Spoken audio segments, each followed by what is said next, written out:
Alright, ladies and gentlemen, welcome to Second Universe Mode Reloaded. Here we go. I gotta explain some things here. The other Universe Mode was complicated. There was two different shows, and when I watch Raw, because it is 3 hours, it's a long-ass show. It's longer than the goddamn Hobbit. It's longer than Batman The Dark Knight Rises. Are you shitting me? You're telling me I have to sit down and watch commercials? That's bullshit. So, during the commercials, I play Second Universe Mode, and I've tried to perfect it, and oh my goodness, have I perfected Second Universe Mode. Alright, here are the championships. I love this United States Championship. These ones, the Penny Championships, well, whatever. Tag Team Championships, we'll just let them go. Yeah, there's no other teams to challenge for them, so they're just going. Miz just beat Christian at the WrestleMania for this championship, and then Paul White, who is I'm going to use Paul White instead of the Big Show. Look at this roster. 65 of the best.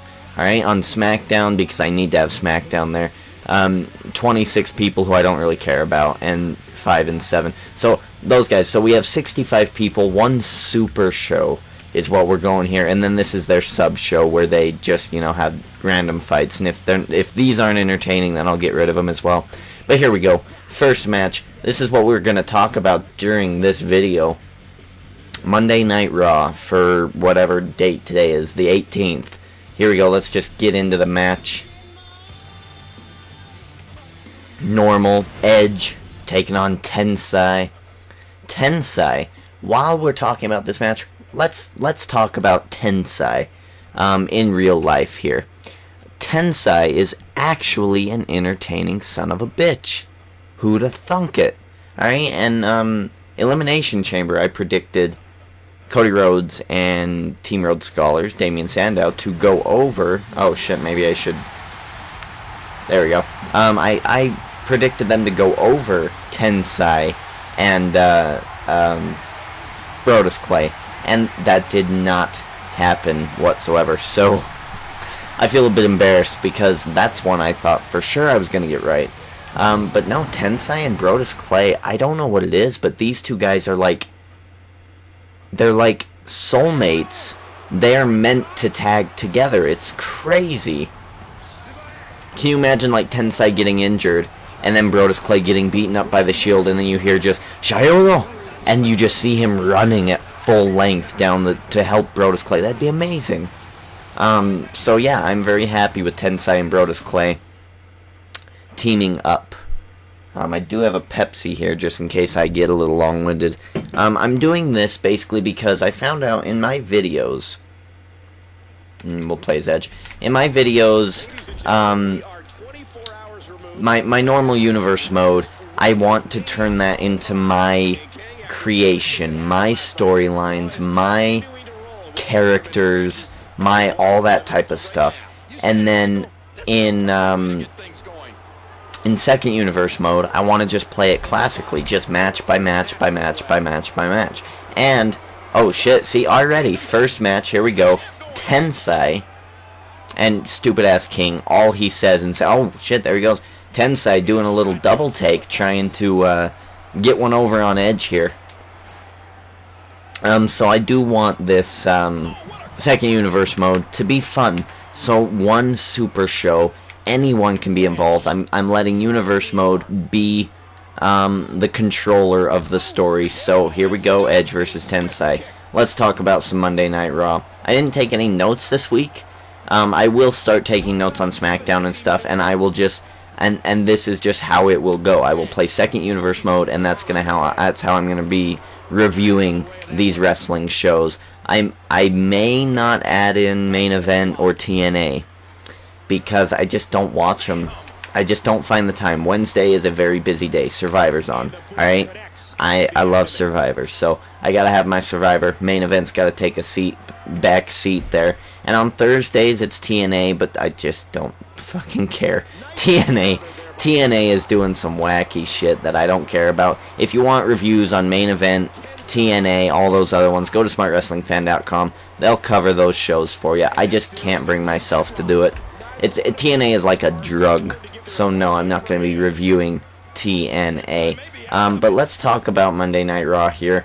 It opened the show, right? CM Punk coming out. No, Cena first. Cena first coming out saying, oh, I'm going to be going to WrestleMania. Punk coming out, basically laying it on the line. Oh, you won't put it on the line against me. I'm better than you. I'm the best in the world. I deserve to go. You don't deserve to go. What have you won? You've never beat me. And then Cena, of course. And CM Punk, whenever he does promos, always bringing up something that is awesome. Something that makes sense storyline-wise. Like, he didn't beat Shield last night. Punk got screwed by the referees at Elimination Chamber, which I do agree with. That was kind of a dumb ending for them to do. So, yeah, I mean, like, it's just weird that CM Punk is the bad guy, yet he's saying things that make sense. So, like what do you do? You know, it's just... And here we go. We're going to be Edge here. We're going for the spear to end Tensai. So yeah, next week on Raw, John Cena versus CM Punk in a match, and whoever wins gets to face The Rock and his pretty new championship, at the WrestleMania event. So that's very exciting. That's at least something. They're teasing that CM Punk might go, but I highly doubt it. So after that, let's see, the first 2 hours of Monday Night Raw were excellent. Loved it. So, and again, I didn't take notes, so if I miss a couple of things, let me know. But man, was this show good. Like, I don't typically watch all 3 hours of the show because I just, A, I don't have the time. I'm usually recording Raw, trying to get it up. Or B, I really just don't care. I'll watch highlights of it on the YouTube.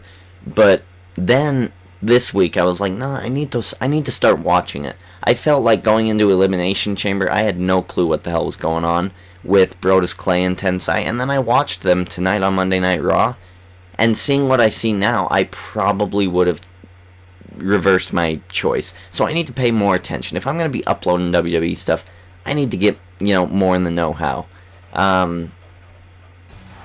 This is a highlight match. Kofi Kingston is one half of the Tag Team Champions, and he's going up against the New Age Outlaws, which I find interesting. So, alright, so maybe we'll be Kofi. We'll see what goes on here. Other things happened on Raw. Let's see. Mark Henry versus Cara. Mark Henry, of course, dominates.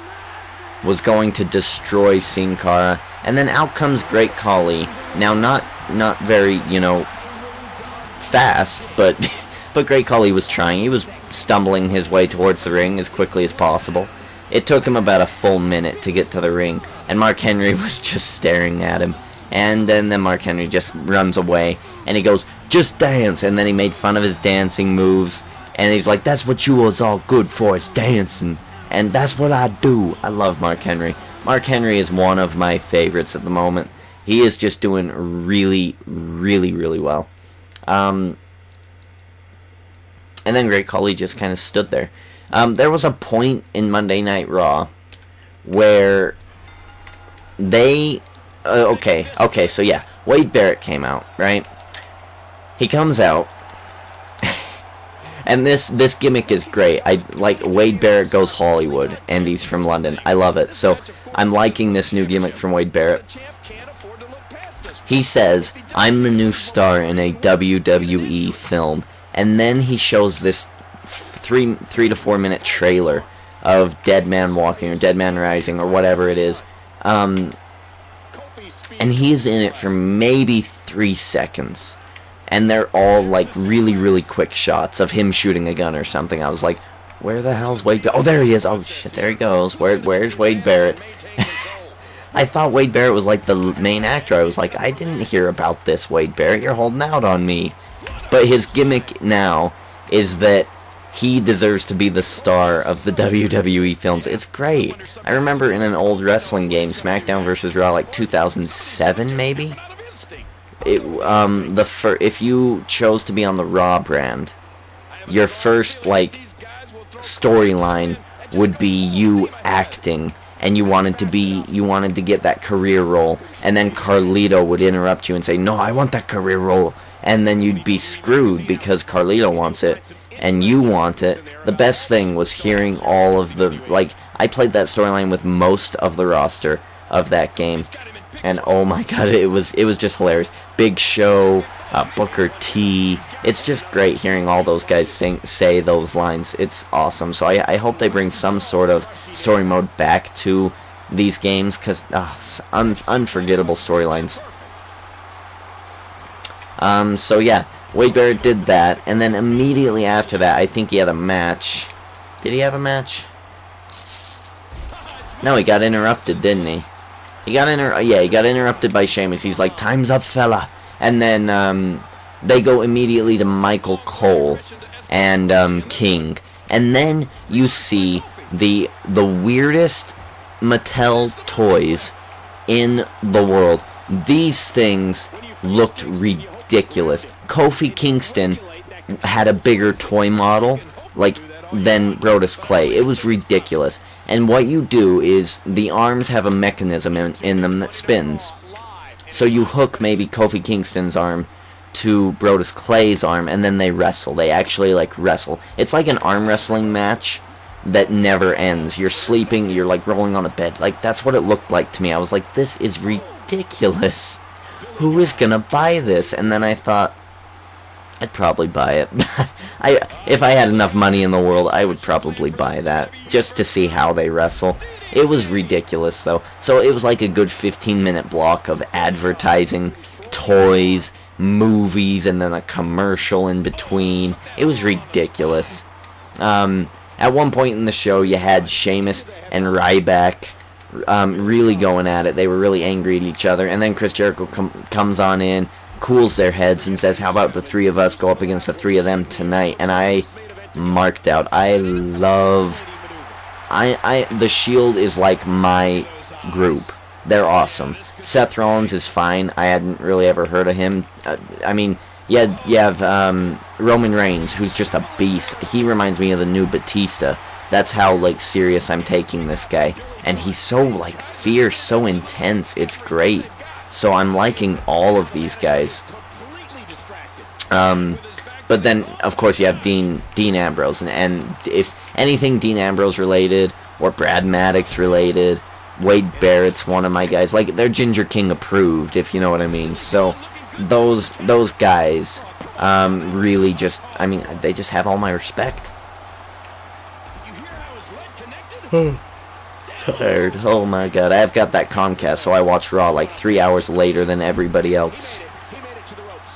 Oh shit, I got an achievement. Yeah, so this is basically my third universe mode that I've set up in WWE 13. So we've got now Elimination Chamber. I haven't watched all of it yet, so I probably just won't make a reaction video because my reactions are now stale. It'd be like, oh my god, I can't believe Jack Swagger won. So that'd be dumb. So Elimination Chamber is done with. It's over. And I know the results, and I ordered it, so I'm gonna, of course, watch it. There was probably some funny stuff, some great spots in the six-man tag team match with the Shield that I really want to watch. So I've only seen 3 or 4 matches from it, the very beginning and the very end. So you had Zack, or I keep calling him Zack Ryder, Jack Swagger, win the Elimination Chamber. I heard this, and I was so confused. I was like, this must be some mistake. I don't know why he would win the match. That doesn't make sense. And then I was thinking about it, and I was like, Del Rio, Jack Swagger's American. Del Rio isn't really American. Okay, I see where they're going with this. And then tonight on Raw, they kind of confirmed it with Zeb Coulter being kind of one of those really southern, like really racist type gimmicks, and it was extremely well done. And I'm in a bit of a dilemma. I'm not racist. I think gays should be able to marry, all that good stuff. I'm very, like, you know, democratic in that sense. But Zeb Coulter, like, I don't know. I call him Yosemite Sam because he does look like... And then King said it too. I was like, oh my god, it's amazing. So Yosemite Sam really is like getting to me, and I'm nervous. Just like when I watch Dexter and I go, you know what, I could probably kill somebody and get away with it. Like, I need to go, no, I can't do that, no. And then, like, when I'm watching Zeb Coulter and Jack Swagger, I feel like saying, we the people, yeah, F the Mexicans. And then it's like, no, Ginger King, no, no. It's like terrible. It's like this racist gene that Zeb Coulter is awakening in me, and it's terrible. I feel terribly guilty about cheering on Zeb Coulter and Jack Swagger, but and I don't even think it's a racist gene. I think it's just basically because I really love bad guys. I love bad guys. Any bad guy, like Dean Ambrose, let's see, CM Punk right now is amazing, and I didn't really like him during the summer. 1, 2, 3, Road Dogg couldn't get in time to break up that count. Kofi wins. So, like, I just really like bad guys. Power Rangers, Lord Zed, amazing. Goldar, hey, Power Rangers, like, amazing. Like, I loved those guys, and I didn't really like the Power Rangers. That's just how I've always been my whole life. I don't get it, but that's just how it is. So I find myself in a dilemma come WrestleMania time when Del Rio, Road Dogg, what you want? What? Oh, shit. Oh, goddamn, Road Dogg. Pretending to be nice, taking Kofi down. Next match, what do we got? So I find myself in a dilemma come WrestleMania. Who do I cheer for? I think when it's Del Rio versus Swagger, because WWE has said that's what it's going to be, I think Dolph Ziggler will cash in at Mania. Now, I don't think he'll do it before then. But hey, I've been wrong before. So, I just don't know. Like, it's, Who do I cheer for? Do I go with Good Side Derek, who likes being friendly to all types and races of people, and go with Del Rio, who I'm actually very, very impressed with during this face run, especially less on Raw? Or do I go with Zeb Coulter and Jack Swagger? That's going to be a hard match for me to choose between. I like both of those guys. What do I do? And then Ricardo Rodriguez being in the middle of it, oh god. I'm so perplexed. As Undertaker comes out to face Mark Henry. This is a WrestleMania rematch, I believe. So I'm very confused at what to do. Mark Henry, I really, really hope they get something going with him. I just, like, 2-3 days ago before Elimination Chamber, I thought I had WrestleMania planned out. And now none of it would work out. Okay, so yeah, my WrestleMania card is ruined. I was going to put up a video about it, and it just did not work out whatsoever. Daniel Bryan and Kane. Let's talk about them. They're very interesting, aren't they?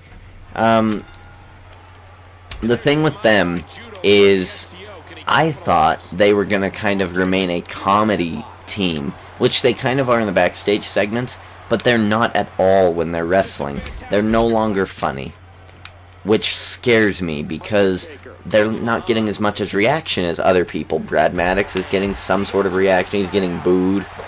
Like, it's just all these things. Like, it's weird. Like, a month ago, the WWE was so different. The Shield was just a ragtag group, and now they're like an established a group of people who can do shit.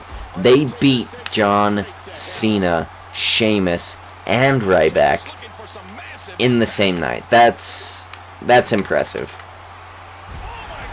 That's crazy. And then the next night on Raw, they beat Sheamus, Ryback, and Chris Jericho. And that match was awesome. That match was ridiculous. I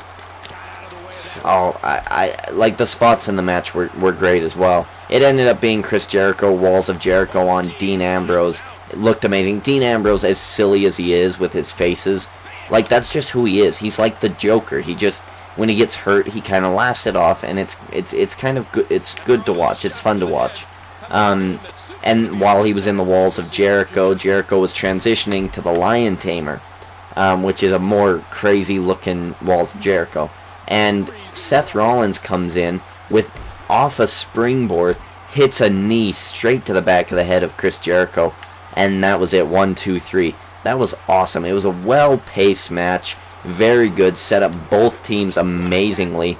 Dean Ambrose looked great. He looked crazy like they wanted him to. Seth Rollins, awesome. I'm excited about all these guys, whereas when they first debuted, I really didn't care about I didn't care about Seth Rollins or Roman Reigns. But now I really care about all three of these guys. Shield, like seriously, get a t-shirt, because I'm buying it. That's just exactly how I feel right now. See, other things on Raw, there wasn't a whole lot to talk about besides the main thing, and I'm kind of saving that till later. Let's see, I've talked about Jack Swagger, talked about the tag team champions, Ziggler, Jericho. Okay, we didn't talk about Daniel Bryan versus, Del Rio versus Ziggler. Hell of a match. It was so difficult for me to pick a match of the night tonight, because so many good ones. I gave it to Shield versus Ryback, Jericho, and Sheamus, because of course the Shield won. That's awesome, and they did it in an impressive way, so that's even more awesome. But man, a very close runner-up, and I would have to say the thing that you need to see this week, Monday Night Raw. Oh god, but Antonio Cesaro missed. Okay, whatever. Monday Night Raw, Del Rio versus Ziggler. Ziggler actually taps out to the arm breaker. And that match was very, very good. Let me see your face. All those spots, the floating DDT almost hitting, but he reversed it. Like, all those spots were great. Could be a very good WrestleMania match, but then after the match, you have Big E Langston come in, destroy Del Rio, and then Ziggler. You just get a shot of Ziggler looking at Del Rio, looking back at his briefcase, back to Del Rio, back to the briefcase, back to Del Rio. And you just come to the realization, like, oh my god, is he going to cash in? And then he gets the briefcase, he says, I'm cashing it in, cashing it in. He hands it to the ref outside. Ricardo Rodriguez takes it away and runs up the ramp. Big E Langston in hot pursuit. It was fan-fucking-tastic. Very well booked. Awesome match. And overall, it made the very beginning of Raw very, very excellent watch. The first hour of Raw, very good. Second hour of Raw, very good. Third hour of Raw, meh. I mean, I guess we'll talk about that now, and then I'll go to Antonio and Miz. Third hour of Raw was really kind of, I don't know. I just didn't like it. The third hour it started with Heyman and Vicky and Brad Maddox, and basically Heyman is now going to have to fight Vince McMahon next week on Monday Night Raw. So that's all fine and well, and that's a good gimmicky match, and for Brock Lesnar to come back out next week, and then Triple H to make the save. I'm thinking that's what's going to be going on there. So that's all fine and well, and then that was okay, but that was only the first 10 minutes of the hour, so you have to kind of base it on the whole hour. And then you had Randy Orton versus Kane. It was a slow match. It wasn't very entertaining. It was like last year's WrestleMania match. Very slow, not really entertaining. And then you just get Daniel Bryan interrupting Kane and RKO 1, 2, 3. And it was just very kind of meh. The match before that, what was it? It wasn't Sheamus. I can barely even remember what it is. Oh, okay. Kofi Kingston. Okay, right. Yeah, Kofi Kingston versus Damian Sandow. And this is disappointing to me. Damian Sandow is going to have a fight with R-Truth and or Kofi Kingston this month. That's interesting. It makes me think that they're going to be on different teams of WrestleMania. They always do like a 6 or 8 or 10 man tag team match. So they'll probably be on opposite teams. But Damian Sandow sneak attacking Kofi before the match, really beating him up. And then, what's up? Here comes R-Truth. R-Truth out for the save. Damian Sandow gets beat up pretty bad. Backpedals out. And then you just get R-Truth and Kofi Kingston really celebrating it up. So, R-Truth is back. I don't know how excited I am about that. It's just kind of like time filler for me. I've seen what he's been working on. His Little Jimmy song is atrocious. Probably worse than Zack Ryder's Hosky song. I don't know. They're both pretty terrible. They're both equally bad. But that was, yeah, so that hour was not great until The Rock came out, and that was pretty, that was okay, actually. I was very happy with The Rock tonight. But we'll talk about that later. Let's get to Antonio Cesaro versus The Miz in a no disqualification match. This match, very much cool, awesome match. Loved it. It was so good. What can I say? It was great. It was so great. They set up a chair in the middle of the ring. They leaned one in between the ropes near the turnbuckle. And by the end of the match, you had Miz sidestepping Cesaro. Cesaro's knee goes into the chair, and then Miz face plants Cesaro on top of another chair, and that chair collapses. It looked awesome. It looked like it hurt like hell too.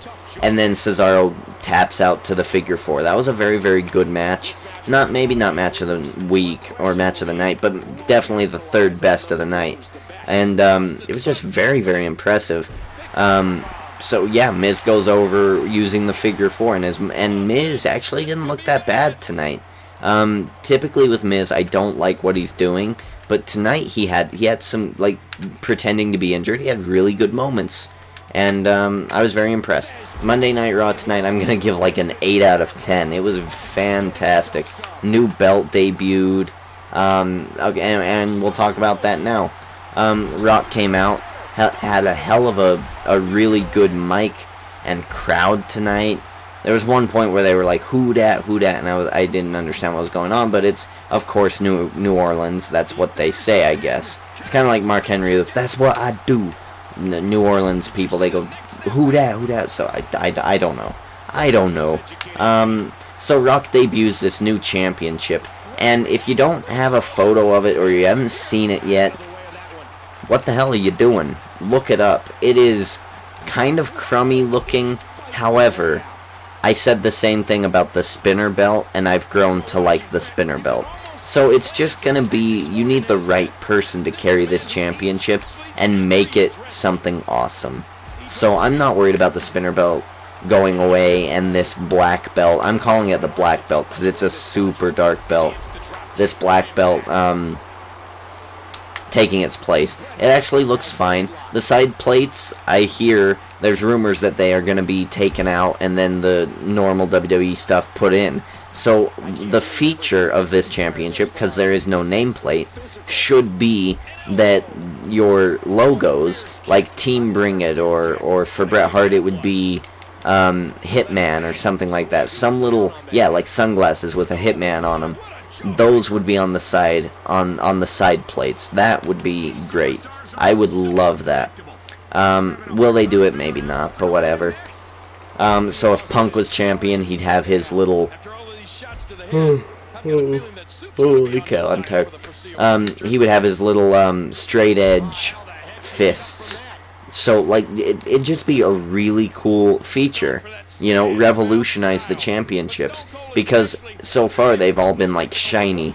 So I kind of like it, but it's different. It looks crummy. So maybe we'll get used to it, maybe we won't. We'll have to see.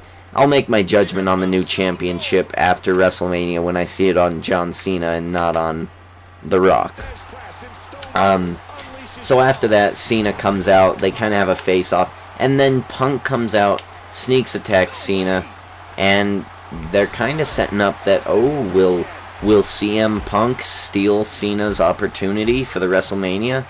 Maybe. Just tune in next week to find out. So, overall, very good Raw. There were a couple of matches I missed or didn't care about, but they were really unimportant. There were some segments that I probably missed, but they were really unimportant as well. If I did miss anything super important, let me know in the comments. This has been Second Universe Mode. I think I might just continue. I'll play the whole card, and we'll just call the matches, and I'll just talk about Universe Mode in general. Oh look, there's the champion now. Paul White, the big show facing off with Stone Cold Steve Austin. He is the champion. Stone Cold must be the #1 contender. Let's exit this. I do want to make it quick and snappy. Extreme Rules, 4 weeks away. Oh man, but how impressive are the Shield? That's what I'm always thinking about. Like, how impressive are the Shield? They were so good. It's terrible. I have a terrible, no homo, but man crush on everything the Shield does. Whenever they come out to attack, even when they attack Brad Maddox, I'm like, that's awesome. Randy Orton versus Brock Lesnar. This would be interesting. Brock Lesnar's not known to get along with people, and Randy Orton, he thinks his shit don't stink, basically. He has a big attitude in the backstage. That's why they call him a loner, the Viper. He's a Han Solo of the WWE. So, yeah, it's just like these two guys. I mean, ooh, can you imagine a real-life fight with these two? Randy Orton, a former, like, Marine. Was he a Marine or in the Army? I know he got honorably discharged from somewhere. So, he must be one badass guy, you know. And of course, we all know who Brock Lesnar is. He's one badass guy as well. And look at those knees to the face. Brock Lesnar starting out the assault on Randy Orton here in the main event of Monday Night Raw. Hopefully this is not the match that they replay all month, because this is what got me angry with Brock Lesnar in the first place in this damn game, is that he always showed up, and then whenever I watched the matches, he would put someone through the barricade and he would count to 10 and the match would be over. Oh my god, going through the table. Good God, Brock Lesnar is a beast. Destroying the Viper here tonight. Look at that, he's already in the red. Going for a powerbomb. He's going to hit the laptop. He's got... Oh, shit. A triple powerbomb. Oh, the head bouncing off the back of that laptop. The laptop goes flying. Brock Lesnar has already won this match in my book. I chose it to be a quick match only because there's not much else left to say about Monday Night Raw. SmackDown, there's probably going to be even less to say because it's not 3 hours, so these will just show up as whenever I review something. I guess we could already talk about this. What do you think of the new WWE belt? Put that in the comments below as well. I personally... Oh, shit, okay. I personally don't mind it. But I know a lot of people out there do not like it. I don't mind it, but tell me what you think. Very interested to know if there are others like me who are kind of optimistic about the new championship. And if you have any WrestleMania ideas, go ahead and share those as well. Because, I mean, your guess is as good as mine. I had my WrestleMania card before Elimination Chamber. And what happened at Elimination Chamber really screwed it. And I'm letting Orton get his finisher here because I want to whoop his ass. Oh, shit. I want to steal it from him. It's probably not going to happen, though. That's fine. We'll just whoop his ass some other way. Fall away slam. Get your ass up. It's time for the F5. Come on. And for the F5, connecting to Randy Orton. He doesn't have his comeback. He's not going to get his ass up. He's not going to get his ass up. He's done. He is done. Randy Orton loses to Brock Lesnar with a devastating beatdown on the Viper to end this edition of Second Universe Mode. And I think I'm just going to keep it one long video. Seems to be the most easiest thing. Look at him go through the table. The first show of the year. Brock Lesnar's back and dominating. See if anything comes out of this. Anything? Anything? Bueller? Something. What is this? Oh, Brock Lesnar. Oh, he's not done. Oh, he's not done. Attacking the Viper again. Brock Lesnar standing tall over the Viper. Randy Orton. Alright, ladies and gentlemen, that does it for this edition of Second Universe Mode. My review of the current wrestling product. And like I said, I wanted to differentiate Universe Mode, which had all my stories, all my creations. I didn't want to be talking about what happened on Raw on those, so that's why I'm doing this again. And also, this Universe Mode, like, it could be different, so it could be fun. Now, with a roster of 65 people, I have 2 shows with the same roster. So NXT... Oh, shit, no, I didn't want to do that. Back out. NXT is going to be interesting, because look at this. Goldust, Ryback, Gangrel, Grandmaster Sexay, teaming up against Antonio Cesaro and Shane McMahon. The randomness is amazing. Val Venus, Mr. Immature himself, always showing off his stuff. And then you have Damian Sandow, who's very intelligent, he wears a robe. So that'll be that could be an interesting feud. Rikishi taking on his son, Jey Uso. Look at the random ass shit that we're gonna have to be going through on SmackDown, because that's most likely when I'll show this. And then a triple threat: Randy Orton versus CM Punk versus The Rock. Alright, so there you have it, ladies and gentlemen. There's some preview action for you. Thank you for watching this. Go ahead, like, favorite, comment, subscribe. Do what you gots to do, and we will see you for SmackDown review. YouTube champion Derek D. Ginger King checking out.